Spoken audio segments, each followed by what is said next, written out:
ABC Rural es una producción de ABC Color, el diario completo.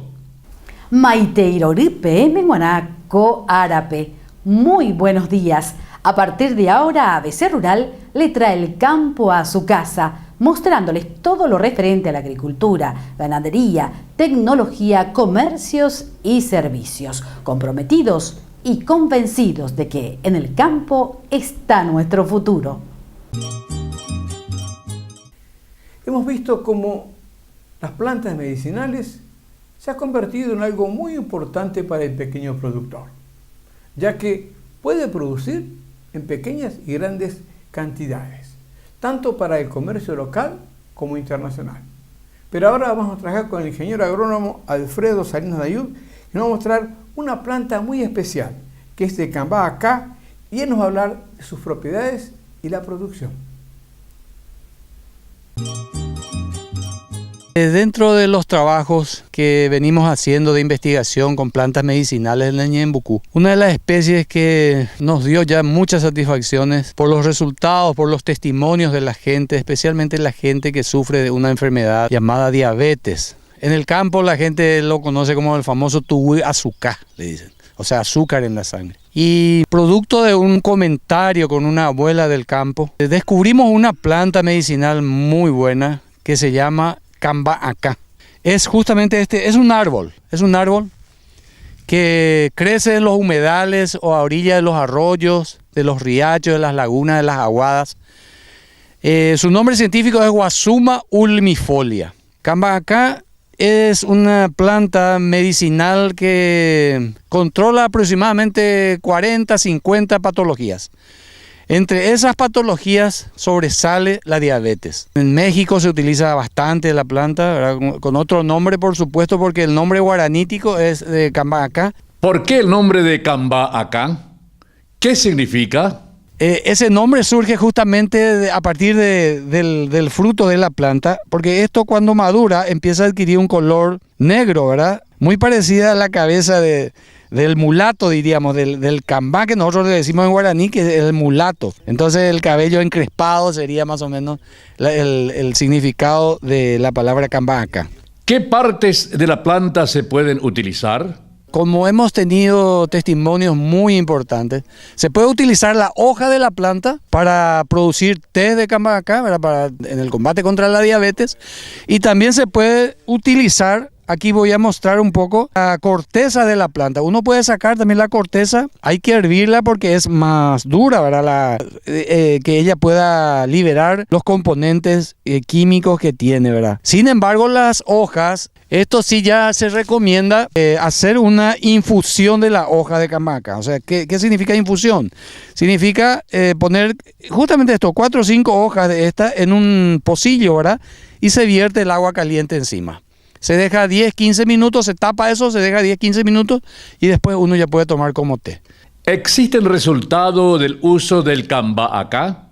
Hemos llevado a la Fundación Paraguaya de Diabéticos, a la FUPADI, hemos presentado en Asunción y la gente quedó encantada con el trabajo, ¿verdad? Y nosotros esto hemos ofrecido de manera totalmente desinteresada. La diabetes, mucha gente dice, no, es imposible de curar, pero tenemos testimonios de personas que tenían diabetes de 400, 500, 600, han llegado a regular en 100, 120, 110 el nivel de azúcar en la sangre, consumiendo el cambá acá en forma de té. ¿Con qué periodicidad se recomendaría el consumo del Cambá Acá para los diabéticos? Resulta que las personas que empiezan a tomar, antes de tomar nosotros siempre les recomendamos que hagan un análisis previo, ¿verdad? Con cuánto de azúcar en la sangre estamos partiendo. Posteriormente empiezan a tomar esto y en 5 o 6 días, en una semana más o menos, evaluamos otra vez el nivel. Y ahí ya se nota la disminución, algunas veces muy drástica, así de la disminución de 500 bajan a 200 o 180 y eso ya es muy grande la disminución. Yo encuentro en la persona diabética una persona muy disciplinada. En la dieta, en todo lo que hace es muy disciplinada.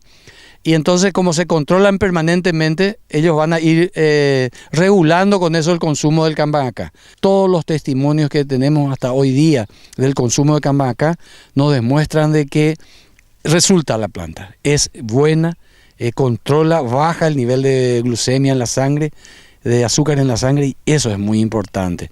¿Cómo se puede multiplicar la planta? El Cambacá tiene regeneración espontánea. Eso significa que las semillas van cayendo, los arbolitos empiezan a nacer ahí debajo del árbol, la planta madre. O sea, se multiplica a partir de semillas. Nosotros le decimos en agronomía, esto es una drupa. Inclusive hay trabajos que demuestran que esto se puede hacer dulces, compotas, helados. Podemos llevar también en la misma situación de la graviola. Cuando hablamos hoy en día ya se está consumiendo helado de graviola. Esto no tiene sabor amargo, nada, porque la gente también siempre cuestiona eso. Cuando hay una planta que controla tal o cual enfermedad, no, porque es muy amarga, no quiero tomar tanto. Esta planta de Cambacá no tiene ningún sabor. Ingeniero Miguel Alonso, la horticultura en realidad existía, pero recién estaba incipiente en el desarrollo. Hoy vemos que ya hay tecnología, hay diversificación, hay muchos productos. ¿Cómo usted ve cómo ha evolucionado y cómo puede proyectarse la horticultura en el Paraguay? Bueno, la horticultura en el Paraguay, como le decía, ha tenido un gran desarrollo. Aún le falta mucho por recorrer. Hay personas que dicen se ha hecho mucho, pero todavía queda mucho por hacer. Queda mucho por hacer para estar al nivel de tecnología que tienen en la región nomás. No vayamos a otros países mucho más desarrollados, pero en la región nomás. Y las deudas que yo noto, doctor, todavía pendientes, muchas veces en esos programas suele decir usted que en ciertos momentos tenemos alta producción y hay otra época que no hay nada, se tiene que recurrir a las importaciones. Y lo que aún está faltando, doctor, más allá de la tecnología, que es la planificación de la producción.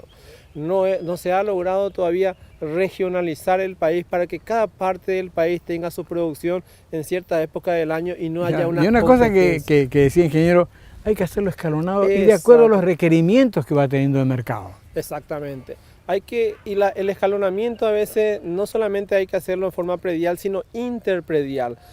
Como los horticultores son chiquititos, él no puede hacer tantas cosas, entonces se puede escalonar con el vecino, pero para eso hay que ser solidario y organizarnos, y la autoridad que rige la política agropecuaria del país es la que tiene que poner en orden. Pero hay un punto que para mí es crítico, que es el mal uso que se hace de los invernaderos porque no se planifica cómo debe ser, porque un invernadero no puede ser estándar. Exacto, doctor.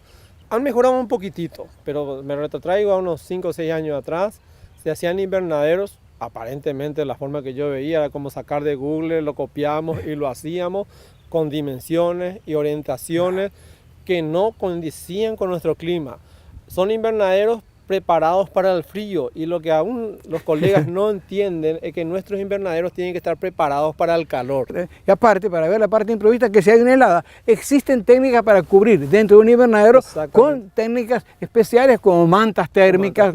O sea, que un invernadero bien hecho tiene que ser con calidad y el tamaño que tiene que tener en micras para que el invernadero sea útil y no que sea un invernadero que no es estándar.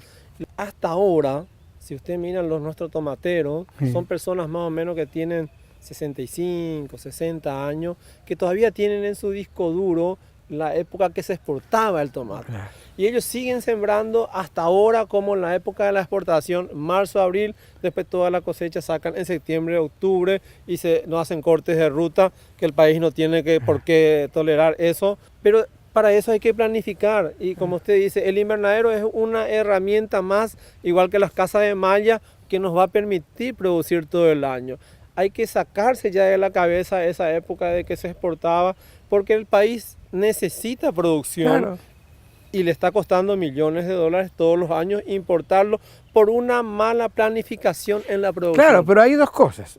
Hablamos de la producción para el autoabastecimiento y lo que sobra para la industria. Exacto. Hay que industrializar. Tenemos para hacer extracto de tomate, puré de tomate, jugo de tomate, conserva de tomate. O sea, no se debería tirar un solo tomate. O sea, el productor no va a perder y el consumidor va a ganar. Exacto, ese mismo, doctor. Esa es una parte también. El país ha tenido un crecimiento, pero enfatizo, palabra crecimiento, no se ha desarrollado. pero lo que usted está diciendo haría el desarrollo, el efecto de derrame que caiga más en la población, porque al hacer la agroindustria a las ciudades le damos mano de obra para que trabajen también. Eso es lo que está faltando, tecnificar y hallar sus productos, nuestros productos, pero la industria tiene que trabajar los 365 días del año. Si no hacemos una planificación anualizada, no va a funcionar la industria. Por eso no es interesante para ellos, porque saben que el productor tiene 2-3 meses y 9 meses tiene que cerrar. Cuando podría ser todo el año. Tiene todas las posibilidades de hacer todo el año. Eso es lo que está faltando. Hacer una planificación escalonada, anualizada. El tomate, por ejemplo, te pongo como ejemplo ya que lo estamos tomando. El tomate uno lo puede sembrar cada 45 días, sin problema, tranquilamente. Y en cada 45 días tendríamos 8 cosechas del año, cerrando todo el año en producción de tomate. Dentro de lo que nos queda, ¿qué podemos recomendar para que el Paraguay siga produciendo y siga teniendo en estos momentos ese crecimiento incipiente, pero que puede ser sostenido? Y doctor, yo siempre digo que la organización avanza al tiempo. Si no planificamos la producción pensando de acá a varios años, no va. Si hacemos todavía producciones como hacemos hasta ahora para cierta época del año y el resto hay que sacar dólares y comprar, no, lo fundamental es planificar y después adoptar las tecnologías, pero no hagamos más copia y pega de Google. Validemos la tecnología, si la tecnología es óptima para nuestra región, y apliquémoslo. Pero cuando traemos tecnología afuera, el cambio climático que está haciendo, está llevando a elevar la temperatura. Entonces tenemos que traer tecnologías tropicalizadas para nosotros, porque eso es lo que nos está esperando. De acá a 34 años, capaz que nosotros ya no lo veamos, pero el mundo va a necesitar alimentos. El señor agricultor, porque al agricultor hay que tratarlo como señor, no como ciudadano agricultor, es el que le va a dar de comer. Hay un dicho que dice, yo puedo necesitar una vez al año mi vida, a mi casa, de vez en cuando, pero al agricultor lo necesitamos 3 a 5 veces al día. Démosle la herramienta para que él produzca, pero él también tiene que poner eso de voluntad, escuchar, porque el gobierno puede tener todas las intenciones, pero si él no adopta la tecnología y no produce en forma escalonada y sostenible, como usted me acaba de decir, no va a funcionar. ¿Cómo ven? Nosotros seguimos pensando que en el campo está nuestro futuro. Les venimos mostrando las técnicas de cultivo de papa. ¿Y por qué insistimos en esto? Porque el Paraguay puede producir y autoabastecerse en papa si se hace adecuadamente y con la tecnología que estamos viendo que se puede aplicar en nuestro país. ABC Rural hizo un trabajo con el ingeniero agrónomo José Protodutra, quien nos habla sobre la siembra de papa, su manejo durante el desarrollo y el momento ideal para la cosecha. Bueno, nosotros puntualmente en este caso estamos utilizando la variedad Punta, la única variedad que está autorizada y permitida para cultivar aquí en Paraguay. Es una variedad muy adaptada a diferentes condiciones climáticas. Bueno, la época de siembra que se ha utilizado hasta ahora, en las experiencias que hemos realizado, es julio, fines de julio, principios de agosto. Es una época de siembra un poco riesgosa, estimamos, por un tema de la proximidad de las altas temperaturas que tenemos hacia final del ciclo, donde si tenemos suerte logramos una muy buena producción y buena cosecha, pero si no tenemos suerte y hay mucha temperatura muy alta, podemos tener un daño directo sobre el producto, ¿verdad? De quemado, una incidencia de alta temperatura que lo que genera es una pudrición por alta temperatura de la papa. Ese es el motivo por el cual hacemos ciertas medidas de manejo. Por ejemplo, levantar un buen caballete, un buen surco, para generar un colchón de tierra entre la superficie del suelo y la papa propiamente dicha, para generar como un amortiguador de temperatura. Eso es lo que buscamos cuando queremos hacer un surco bien grande. ¿Qué época de siembra están utilizando para la papa y cuál sería la ideal? Respecto a la otra época de siembra que el año pasado incursionamos con muy buen éxito, fue una época de siembra en marzo. Es muy parecido a la época de siembra que se hace en Uruguay en enero, febrero. Es una temperatura de siembra un poquito alta, pero la tendencia es al descenso, que son condiciones climáticas con tendencias similares, días que se acortan, fotoperiodos en descenso y temperaturas también en descenso, en las cuales fue seleccionada esta variedad de papa en Holanda. Por eso se comporta muy bien en esa época de siembra también. ¿Qué tipo de suelo es el ideal para la siembra de la papa? El tipo de suelo tendría que ser arenoso o franco arenoso. O sea, el componente de arena genera en la papa un desarrollo muy homogéneo, muy cómodo, la menor posibilidad de encontrarte con terrones y zonas duras del suelo donde pueda compactarse, donde la exploración radicular va a ser mayor y donde la planta va a poder expresar su potencial de producción. Tiene su desventaja, que es el tema del almacenamiento del agua, como sabemos, que puede ser un poquito complicado, pero si estamos partiendo de la base que estamos con cultivos que son bajo riego, ese tema tenemos que dejar un poco de lado. La producción es mucho más sencilla de cosecharla, no contiene tierra, el producto queda totalmente limpio a la salida del campo. No pasa eso, por ejemplo, con la papa que viene de Argentina, la papa que está viniendo del sudeste de la provincia de Buenos Aires, la papa negra, que se le llama generalmente, trae mucha tierra pegada. La papa es un cultivo que necesita de un suelo con un pH de entre 5 y 5,5, el cual es suficiente para su buen desarrollo. ¿Qué distancia de siembra, profundidad y tipo de fertilización recomiendan al momento de la siembra? La distancia de siembra, en este caso puntual, estamos manejando aquí ahora unos 30 centímetros entre tubérculos. Arrancamos plantando con una papa un poquito más grande y la dejamos un poquito menos, pero la distancia va a variar de 30 y 25 centímetros entre papas, entre semillas. Y la distancia entre surco aquí, para lograr ese buen caballete, como te decía, estamos a 90 centímetros entre surco. En este caso puntual estamos utilizando una mezcla de triple 16 con 12-12-17. Estamos aplicando unos 750 kilos de fertilizante por hectárea. Dentro de lo que es esta siembra mecanizada de papa y su manejo como cultivo, se destaca la aplicación de productos preventivos en el momento de la siembra, como también ya en el periodo de emergencia. Puntual lo que se está haciendo y lo que se hace generalmente son aplicaciones de insecticidas y fungicidas en el momento de la siembra. Como vimos en la máquina, tiene unas pastillas de abanico plano, o sea que hacen una franja de aplicación de unos 10-15 centímetros de ancho que moja la papa y el entorno de la papa. Entonces en esa zona nos aseguramos de que no haya ningún tipo de insecto donde se va a desarrollar la papa ni ningún tipo de hongo que pueda afectar el cultivo. Como le dije, este es un cultivo muy sensible a enfermedades. Es una solanácea con un crecimiento muy explosivo, muy rápido. Un cultivo que va a durar entre 90 y 100 días de cultivo verde. Eso va a llevar a que tenga un aporte, una cantidad de nitrógeno en el mesófilo, en el tejido de la hoja, muy suculento, mucha cantidad de agua, o sea, es muy rico para que lo ataquen hongos y enfermedades. Por lo tanto, la protección del cultivo es indispensable. No podemos pensar en hacer papas si no hacemos tratamientos sanitarios del mismo. Van a ir aplicaciones semanalmente, cada 10 días, cada 15 días, depende un poco de las condiciones climáticas. Ahí el agrónomo, el técnico, tiene que manejar un poquito el clima, el bolsillo del productor y el manejo de la enfermedad. Hay momentos que el cultivo se pone muy sensible a enfermedades, cuando tiene un gran aporte de nitrógeno, cuando se hace una refertilización ahí 30 a 40 días después de sembrada la papa.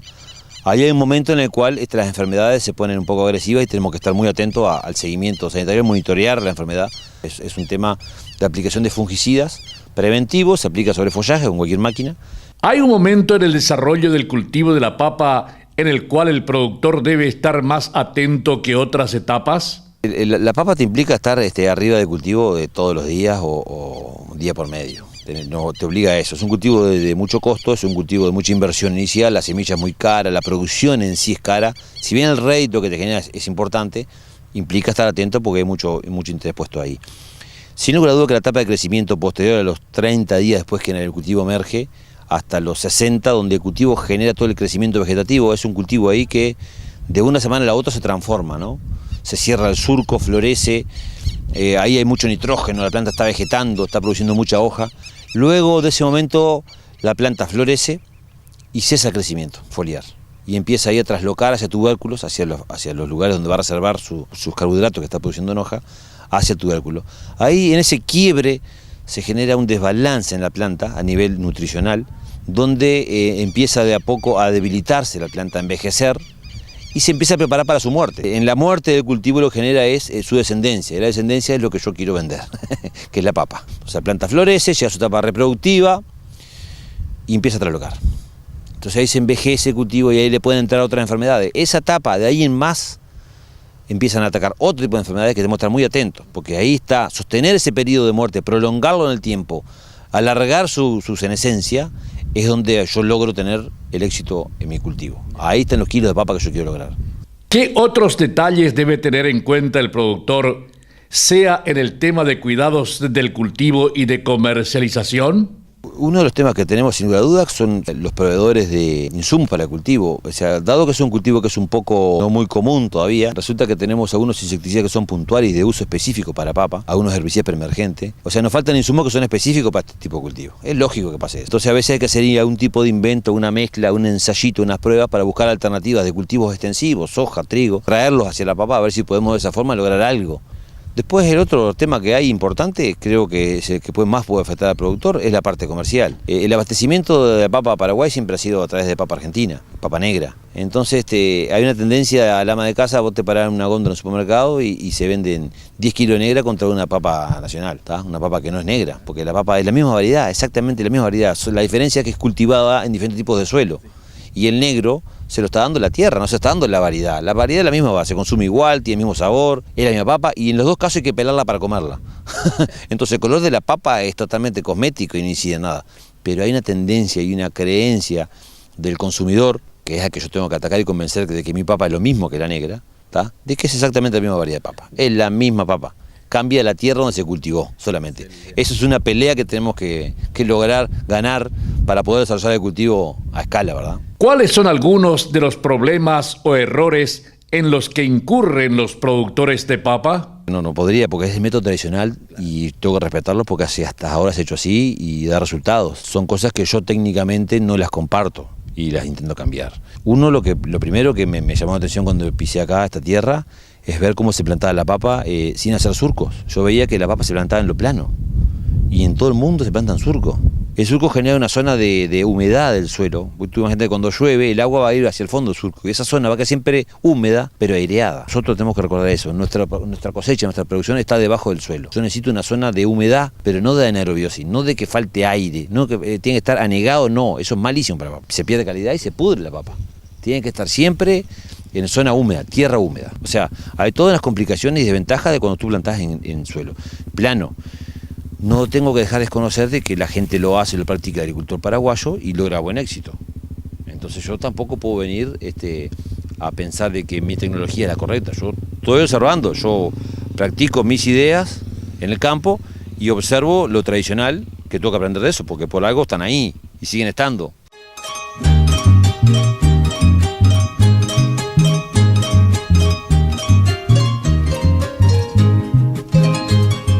Hoy vamos a hablar de una planta muy paraguaya, es el cajé.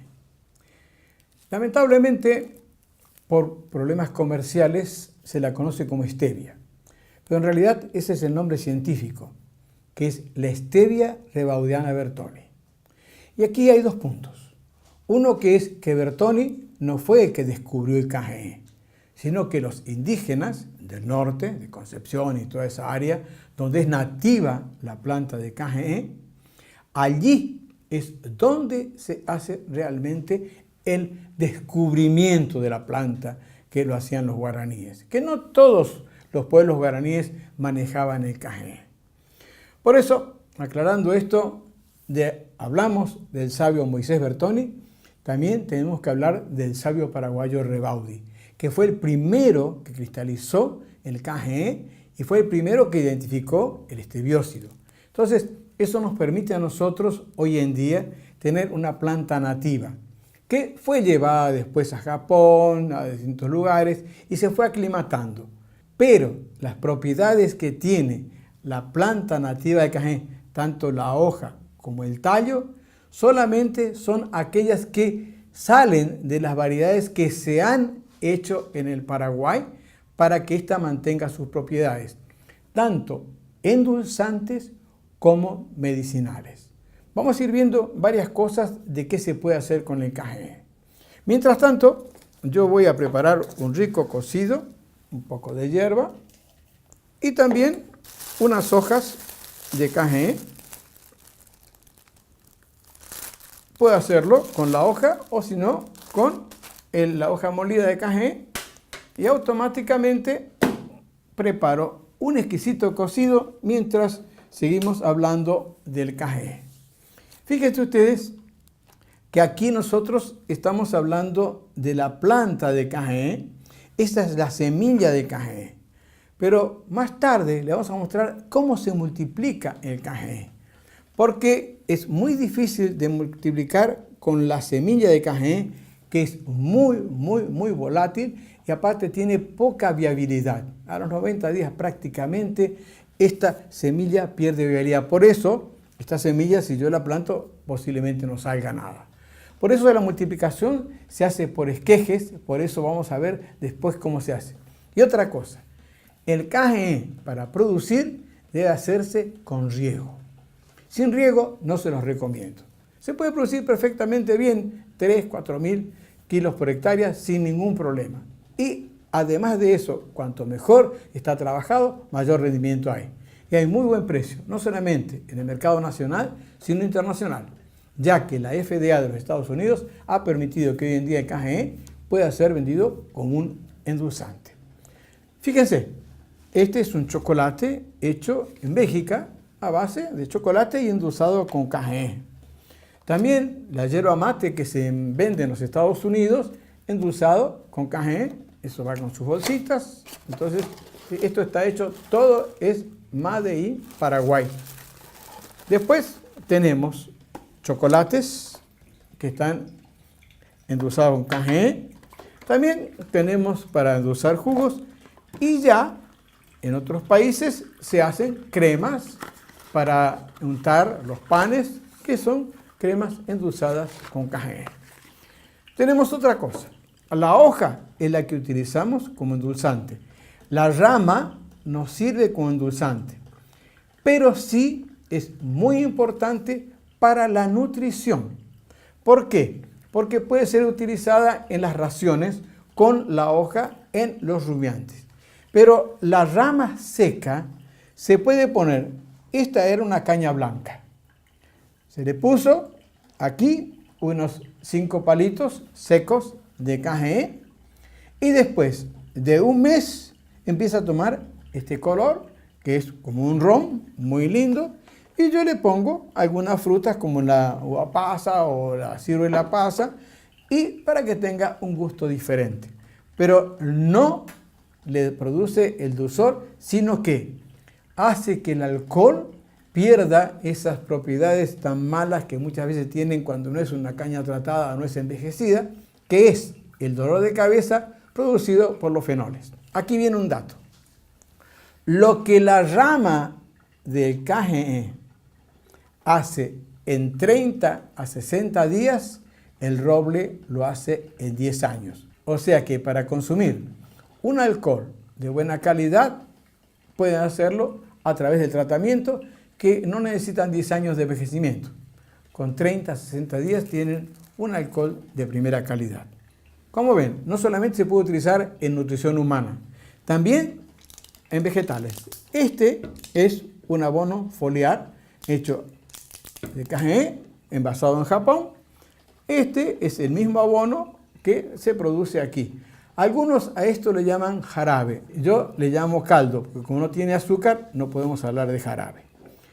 Como ven, se puede utilizar tanto el KGE en la nutrición humana como en la nutrición animal. En experiencias que realicé en pollos parrilleros, que comparé pollos sin KGE y con KGE, utilizando el caldo, la diferencia en peso era entre 30 y 40 gramos más de los pollos tratados.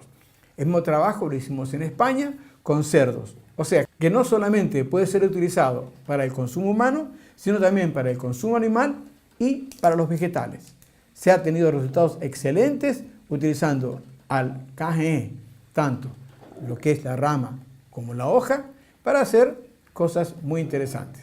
Como ven, el KGE, que es paraguayo, es de origen paraguayo, fue clasificado por el sabio Moisés Bertoni y por el sabio paraguayo cristalizado que fue Rebaudi, un gran químico que trabajó mucho en el Paraguay, en la Argentina e en Italia. Como ven, del KGE se pueden obtener varias cosas.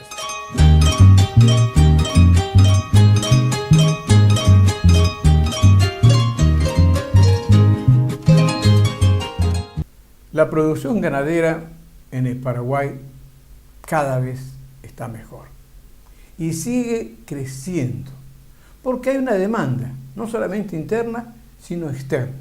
Paraguay tiene un muy buen posicionamiento en la carne paraguaya, sobre todo en los lugares donde se reconoce la calidad y también el por qué nosotros, con la ganadería que tenemos y la alimentación que tienen, tenemos muy buen ganado.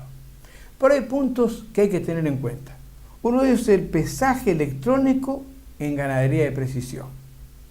ABC Rural hizo un trabajo con el ingeniero Matías Weiler y nos hablará sobre el uso del pesaje electrónico y las ventajas que conlleva la utilización de esta técnica. En el negocio ganadero, y específicamente en el de recría y terminación, los escenarios cambian constantemente. El precio de la reposición de los animales puede variar, al igual que los insumos para suplementación, y esto es una situación que no depende del productor.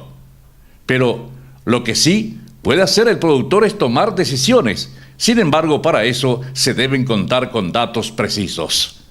La identificación individual electrónica y los software que gestionan los datos son fundamentales para la toma de decisiones. Para ser eficientes hay que medir, y es el concepto básico, medir. Y esta es una herramienta que tenemos aquí enfrente, es una báscula electrónica, usamos un bastón y caravanas RFID. Buscamos animales que dejen de ser eficientes básicamente, que dejen de ganar peso, y tratamos de buscar padrones de comportamiento utilizando un software, de tal manera que lo más rápido posible identifiquemos esos animales y los saquemos de la propiedad. ¿Las decisiones se basan más en el tema de ganancia de peso o también influyen otros factores? Sobre todo ganancia de peso buscamos, porque ese es el factor donde podemos influir. Nosotros en precio, cuánto compramos o cuánto vendemos es muy difícil, no podemos influir en ese sentido, pero sí la ganancia de peso tenemos mucha influencia. Podríamos tener animales que están dejando de ganar peso y si no sabemos, podemos intentar suplementar esos animales y entonces empeoramos la situación. Ya no solamente no ganamos plata, sino que estamos ya tirando dinero básicamente. ¿Cómo sería el manejo de los animales? Buscamos alternativas. Si el animal llegó recién, buscamos darle un manejo diferencial o tal vez un problema sanitario, algún antiparasitario más específico. Entonces lo sacamos. Pero animales ya semi-terminados que tengan una historia, los vendemos inmediatamente, no importa el peso. Si ellos tuvieran 300 kilos, 330 y acá sacamos con 380, 390, negociamos con el frigorífico y lo enviamos a faena. Lo que buscamos es reponer ese animal por un animal eficiente. Cabe recordar que el establecimiento en donde se realizó la jornada de ganadería de precisión se dedica al trabajo invernada, por lo que la ganancia de peso de cada ejemplar es fundamental dentro del trabajo que desarrollan. Pero, ¿cuál es el protocolo de trabajo? Cuando el animal llega, se le coloca una caravana que tengo aquí en la mano, es un pequeño chip. Aquí uno le inserta datos, le carga datos, estos datos son procesados durante su vida. Él es pesado cada 60 días aproximadamente. Con esa información es bastante sólida, ya con el cuarto, quinto pesaje, es una tendencia ya firme. Entonces ahí es donde intervenimos nosotros para ver qué destino le damos al animal. También utilizamos para asignar carga, en qué potrero va a estar cada animal.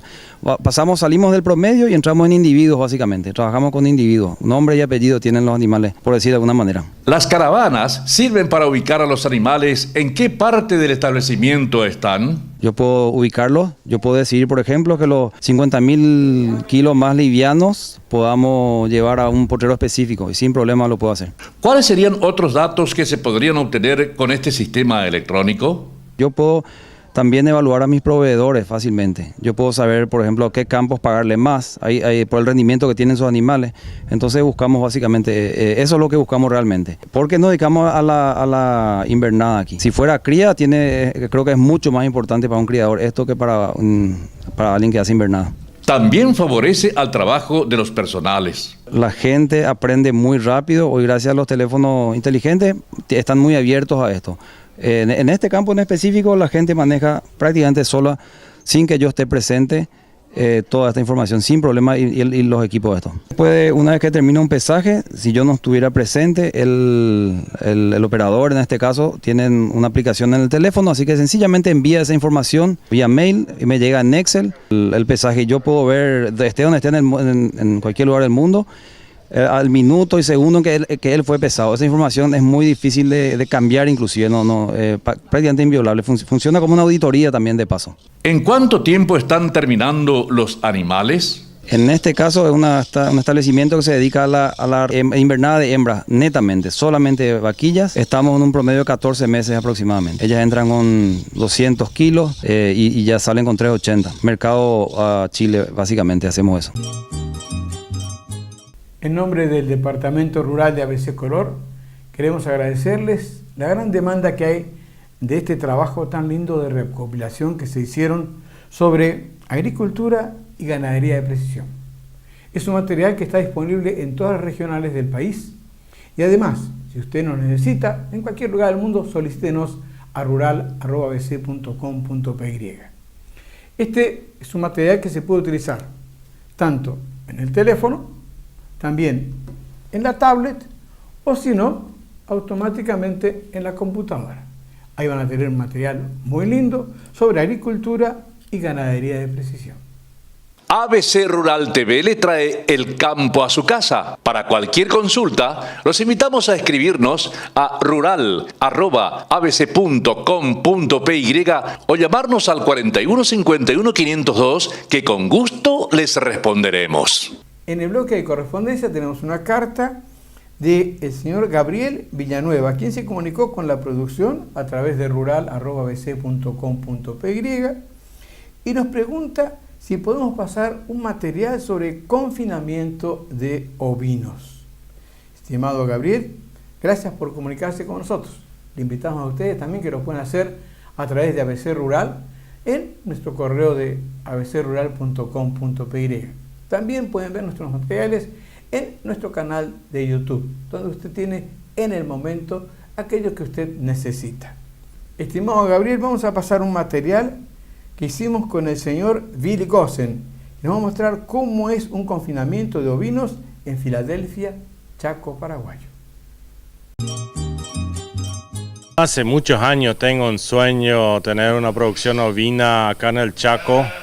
Surge de que la ganadería está bien formada, está desarrollada, todo el mundo sabe cómo tiene que hacer los pasos para formar una ganadería y a mí me gusta siempre un poco encontrar algo nuevo y ver si no podemos desarrollar una fuente nueva de producción y de trabajo y eso es un poco lo que fue mi intensivo de empezar con un proyecto como esto. En realidad el semi-intensivo que estoy implementando acá fue a razón de que yo creo que nosotros no tenemos más propiedades grandes, las tierras, el inmueble se encarece cada vez más caro, son las propiedades. Y sobre pequeñas propiedades creo que se puede hacer un trabajo más intensivo y tener un buen ingreso también. ¿Cómo decidió cuál debía ser la raza de ovinos a la cual apostaría para su cría?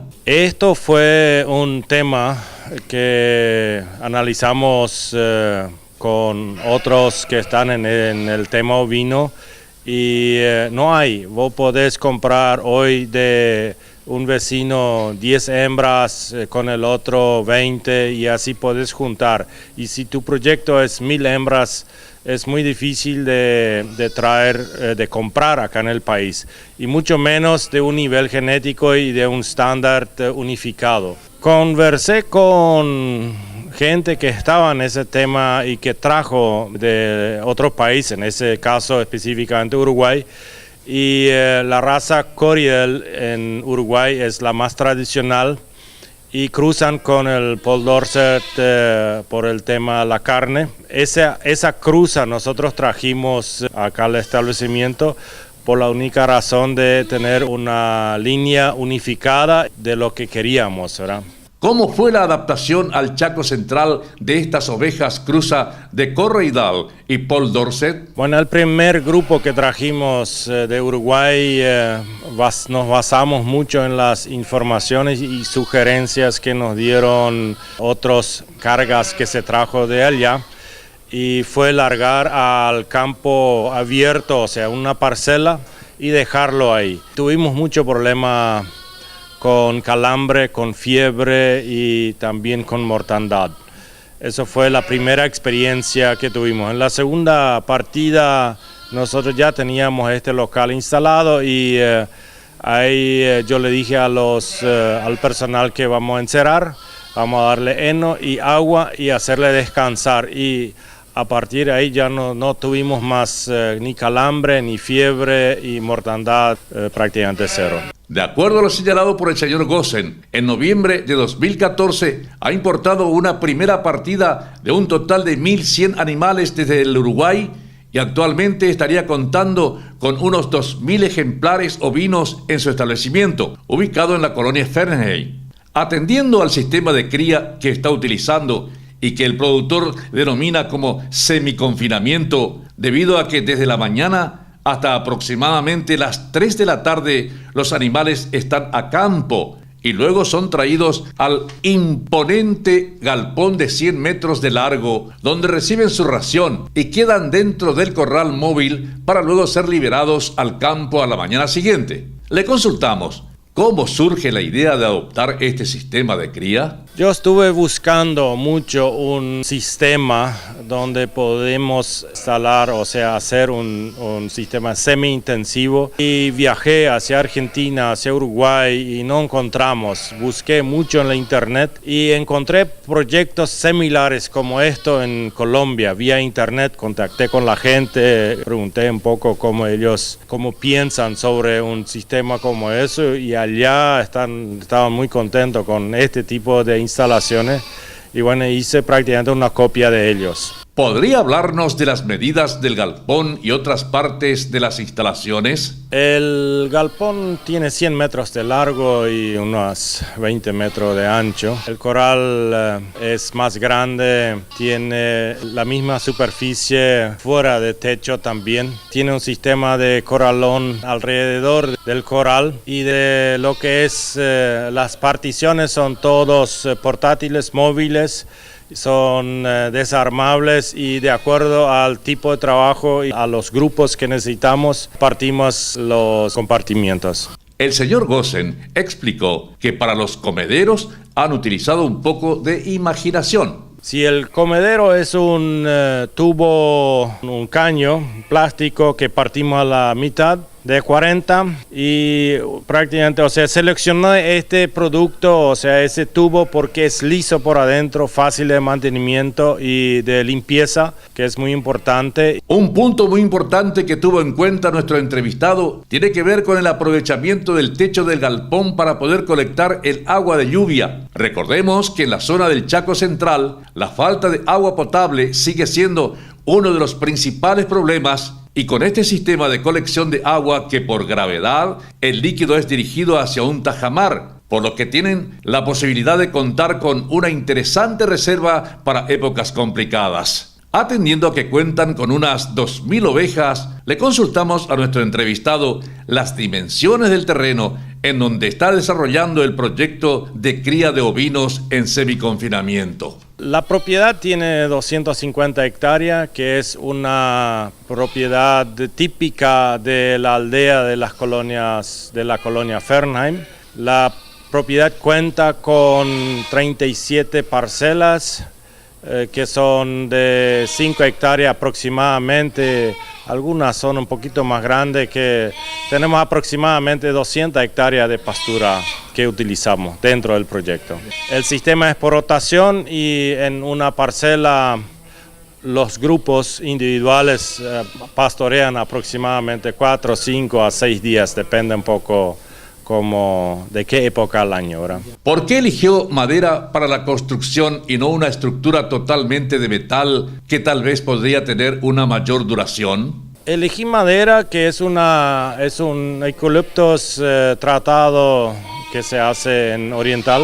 Me gusta la madera y creo que es más cálido también el ambiente con un maderamen, ¿verdad? La altura alta es de 4,5 metros del techo, en la parte más alta. Creo que está con 3,30 metros.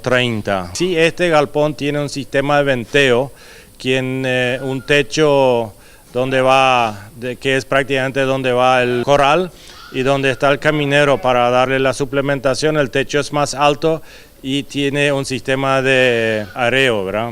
Atendiendo a que un problema que se da habitualmente en sistemas intensivos ovinos, que es el pietín, le consultamos al señor Gossen si el piso de las instalaciones es de cemento o de tierra. El piso donde camina la oveja es de arena. Yo en cierto momento quise hacer de cemento y no fue recomendado por los técnicos por el tema parásito y decidimos hacer en el piso normal y desarmamos el corral una vez por semana para hacer las limpiezas. Tiene que ver con los excrementos, sí, juntan parásitos, la humedad que genera ahí es un perfecto lugar para el parásito, ¿verdad? Y tenemos que limpiar. Y por otro lado es un abono a futuro que nosotros vamos a abonar nuestras parcelas y para poder potenciar un poco nuestras pasturas también a futuro, ¿verdad? Cuentan con un lugar destinado a trabajos reproductivos como la paroscopía u otras actividades. Nosotros tenemos un laboratorio donde hacemos todos los trabajos de inseminación o a futuro pensamos también hacer implantes de embriones. Tenemos preparado eso y también tenemos una pieza habilitada para la faena, pero es más bien para el propio uso nomás y no buscamos comercial con eso, ¿verdad? El señor Gossen nos comentó finalmente cómo están trabajando en lo que tiene que ver con la comercialización de sus ovinos y destacó un punto muy importante a tener en cuenta por parte de los frigoríficos. La parte comercial en realidad nosotros no estamos todavía, estamos a 3-4 meses de las primeras ventas comerciales y yo creo que es muy importante buscar frigorífico que se dedica a eso, que también venden cortes y no solamente pedazos de carne como es común acá en nuestro ambiente y tenemos que buscar esto para que entremos en los restaurantes, hoteles o también en la cocina y no solamente sobre la parrilla. Es una necesidad de armar un frigorífico. Puede ser combinado con la ganadería como en Uruguay. Uruguay, por ejemplo, tiene un frigorífico, tiene un sector que es para la faena de ovina y otra es la parte de ganadería, pero cuando se empieza a preparar los cortes va sobre la misma mesa y va a sus distintos lugares, ¿verdad? En un próximo programa conoceremos cómo es el manejo nutricional y sanitario de los ovinos. Les había hablado de lo que estamos produciendo. Y hoy les mencioné el asunto de la papa. Que si nosotros queremos podemos llegar a autoabastecernos con papa de primera calidad.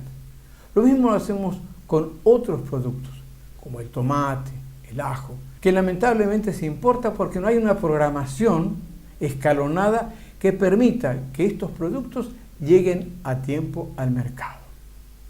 Pero ya ven, con todo eso, nosotros seguimos creyendo que en el campo está nuestro futuro.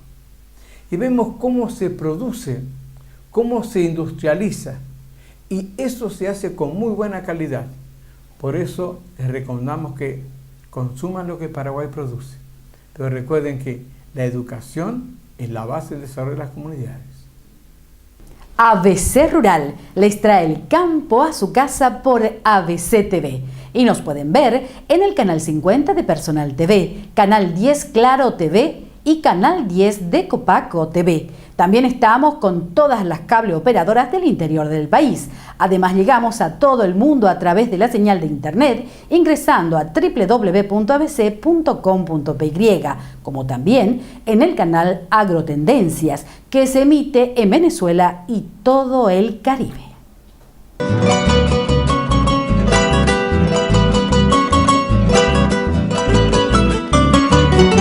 ABC Rural fue una producción de ABC Color, el diario completo.